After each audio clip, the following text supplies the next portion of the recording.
দুইটার সময় তওবা করে লাভ নাই। একটা হচ্ছে মৌতের যন্ত্রণা শুরু হয়ে গেলে, মৃত্যুর যন্ত্রণা শুরু হয়ে গেলে আগে পা থেকে শুরু হয়ে আস্তে আস্তে গলার দিকে আসে।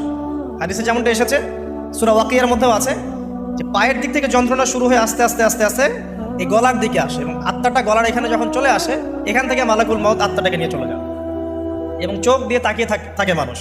রুহটা চলে গেলে মানুষ চোখ দিয়ে তাকিয়ে থাকে, দেখবেন এই কারণে মৃত ব্যক্তি তাকিয়ে থাকে, চোখ খোলা থাকে।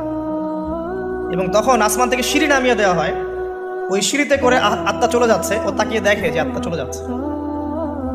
এবং মানুষ মারা যাওয়ার পরে চোখ জীবিত থাকে অনেকক্ষণ। মেডিকেল সায়েন্স যারা পড়েছে তাদেরকে জিজ্ঞাসা করবে, মানুষ ডেড হয়ে গেলেও চোখ দেখবেন আরও কয়েক ঘন্টা, হয়তো আরও নির্দিষ্ট একটা সময় পর্যন্ত চোখটা কিন্তু জীবিত থাকে। এই জন্যে চোখ বন্ধ করে দিতে হয়। যাই হোক, যেটা বলছিলাম যে মৌতের যন্ত্রণা শুরু হয়ে গেলে তওবা করে লাভ নাই, তওবার দরজা বন্ধ। আর পশ্চিম দিক থেকে সূর্য উঠে গেলে তওবা করে লাভ নাই, তওবার দরজা বন্ধ।